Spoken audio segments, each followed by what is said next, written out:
Ngayong araw ay andito tayo sa Neymar Yamaha Nasugbu dito sa Nasugbu, Batangas. At ngayon ay January 2024 at aalamin natin kung magkano na ba ang mga presyo ng mga motor nila dito ngayon. Kaya kung nagbabalak kayong maglabas ng Yamaha motorcycles at kung malapit lang kayo sa location na to, pwede nyo itong puntahan dito syempre para masilip nyo din yung mga unit nila dito. So wag na natin pagtagalin to, tara pasok tayo sa loob. So bago natin to ituloy, kung hindi ka pa nakasubscribe at bago ka lang dito sa channel natin, huwag kalimutang mag-subscribe at paki-on na rin ang notification bell para ma-notify ka pag may bago tayong upload. Meron din tayong Facebook page, paki-like and follow na rin. Maraming salamat mga tol.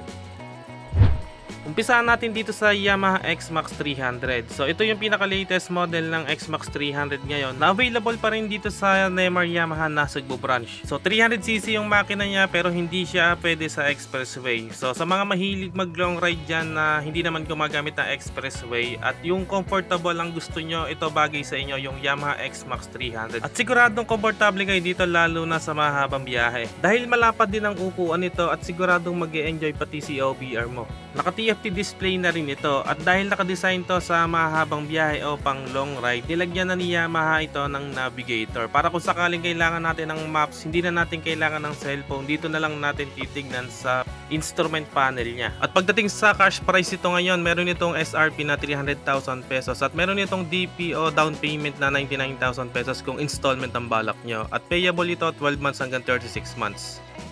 At kung bigatin na 150cc sports bike ang hanap mo, andito pa rin ang Yamaha R15M. So meron itong napakaangas na looks. So inspired yung itsura niya sa Yamaha R7. Naka-bifunctional headlamp to o projector lamp dito sa gitna and meron siyang maangas na daytime running lights. And yan yung front suspension niya, naka-golden upside down fork from KYB. At equipped nga pala to ng ABS. Yan kung makikita nyo, naka-dual pot caliper na tayo dito sa front brake. So 150cc lang siya mga tol pero yung looks niya talagang parang big bike. At bukod sa napakaangas na looks nito at inspired sa R1M yung kulay niya, meron itong malulupit na advanced features tulad ng quick shifter, ng assist and sleeper clutch at naka traction control na rin ito at yun nga meron itong ABS o anti-lock braking system. Naka fully digital meter panel na rin ang instrument panel nito. Kaya kung naghahanap ka ng malupit ng sports bike na nasa 150cc category, so ito na yung hinahanap mo, ang YZF R15M.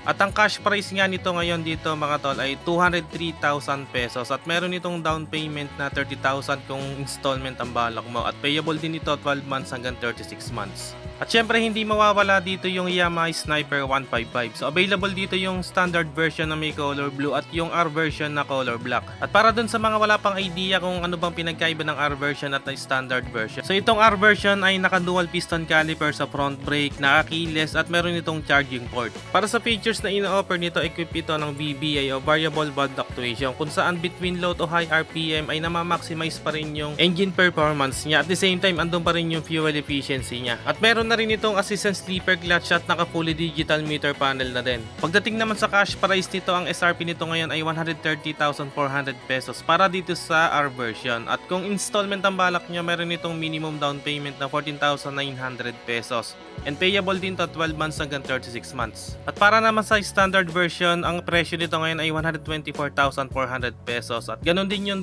down payment niya na 14,900 pesos at payable din 12 months hanggang 36 months. Dito naman ay meron silang Yamaha Gear 125 standard version. So meron itong color na matte gray. Kaya kung naghahanap kayo ng perfect na pang service araw-araw, so bagay na bagay sa inyo itong Yamaha Gear 125. Hindi masyadong mataas ang seat height kaya pwede rin sa mga lady rider natin dyan. So para sa akin ay okay din tong scooter na to dahil marami rin talaga ang gumagamit ito ngayon. At goods din to pang hanap buhay dahil marami rin ako nakikita ito yung ginagamit nila pang delivery service. Dahil bukod sa forma nito ay talagang matipid din kumonsumo ng gasolina. Kaya nitong umabot ng 45 to 48 kilometers per liter. At pagdating sa SRP, meron itong cash price na 79,400 pesos at kung installment ang balak mo, meron itong minimum down payment na 4,900 pesos at payable din to 12 months hanggang 36 months. At yung isa pang astig na scooter na pang service araw-araw ang hanap mo, available din dito ang Yamaha Sporty na may color cyan. Pwede rin to sa mga beginner rider o sa mga lady rider natin dyan dahil hindi naman to ganong kataas. Abot na abot nyo to at madali lang imanobra dahil magaan lang. Ngayon ay may SRP itong 73,900 pesos at ang minimum down payment para dito ay 3,900 pesos at syempre available din to o payable 12 months hanggang 36 months. Kung pan-tricycle naman ang hanap mo, syempre meron sila ditong Yamaha YTX 125. So simple lang naman yung design niya at naka-analog yung meter panel, at ang nagustuhan ko dito ay naka-dual shock absorber na siya. Kumbaga yung isang shock niya sa isang side ay dalawa na. Pag pinalagyan natin ng sidecar, hindi na natin kailangan lagyan pa ng extra shock absorber dahil yun niya doble na yung nakalagay dito. At ang cash price nito ay 57,900 pesos. Kung installment ang balak mo, meron itong down payment na 3,900 pesos. And payable din 12 months hanggang 36 months. Dito naman meron silang available na tatlong Yamaha NMAX 155 ABS. So ito na rin mga tol yung may Y-Connect. Available color nila dito itong matte black, yung prestige silver at yung dark petrol. So meron itong elegant na datingan at the same time andun pa rin yung angas ng looks niya. So LED yung mga ilaw except sa mga signal lights. Ang maganda rito, equipped na ito ng ABS o anti-lock braking system at meron na ring traction control system. And yun niya, fully digital meter panel, naka-keyless. May power socket na pwede nating lagyan ng charging port o USB port para sa mga mobile gadget natin. And syempre matipid din kumonsumo ng gasolina. Kaya bagay na bagay rin to pang service araw-araw. Katunayan, marami ko nakikita nito sa kalsada. Talagang mabenta tong Yamaha NMAX 155. At syempre maganda rin tong pang long ride dahil kung comfort lang ang hanap mo ay talagang may bibigay sa ito ni Yamaha NMAX 155. At pagdating sa cash price nito, ang SRP nila dito ngayon ay 152,400 pesos at yung installment ang balak mo ay meron itong down payment na 14,900 pesos and payable 12 months hanggang 36 months. At kung retro classic scooter na may modern features ang hanap mo, andito ang Yamaha Fatso 125 Hybrid. So kasama to sa Mio series ni Yamaha ngayon. 125cc rin yung makina nito, naka fuel injected, equipped ng Blue Core technology ni Yamaha para siguradong maganda yung performance ng makina. At ang maganda rito o yung kakaiba dito ay hybrid na yung makina nito. Ibig sabihin pag nag-accelerate tong motor na to sa loob ng 3 segundo ay tutulong yung battery nito lalo na sa mga uphill o meron tayong back ride. At dahil dun sa features na yan ay makakatulong din yan para mas tumipid pa sa konsumo sa gasolina itong Yamaha Fatso 125. Other features na ina-offer nito ay naka fully digital meter panel, merong Y-Connect at meron din itong charging port o power socket. At equipped na nga rin pala to ng stop and start system.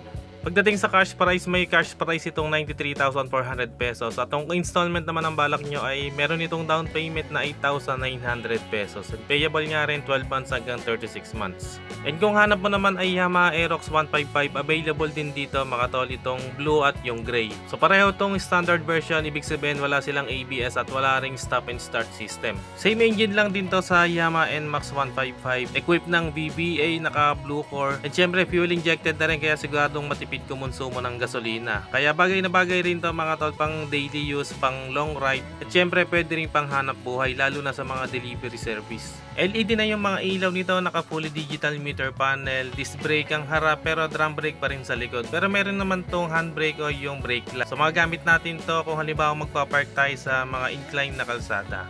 Pagdating sa SRP nitong standard version ng Aerox ay meron itong price na 124,500 pesos at meron itong down payment na 14,900 and payable 12 months hanggang 36 months. So yan ang Yamaha Aerox 155. Kung naghahanap kayo at malapit kayo sa location na to, puntahan nyo na to dito at mag-inquire na kayo.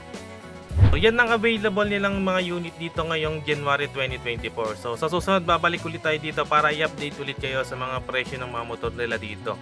Hanggang dito na lang muna mga tol. Kung bago ka lang at kung nagustuhan mo tong video na to at kung hindi ka pa nakasubscribe, abay mag-subscribe ka na at pakihit na rin ang notification bell para ma-notify ka pag may bago tayong upload. Meron din tayong Facebook page, paki-like and follow na rin. Maraming salamat mga tol. Always ride safe and God bless.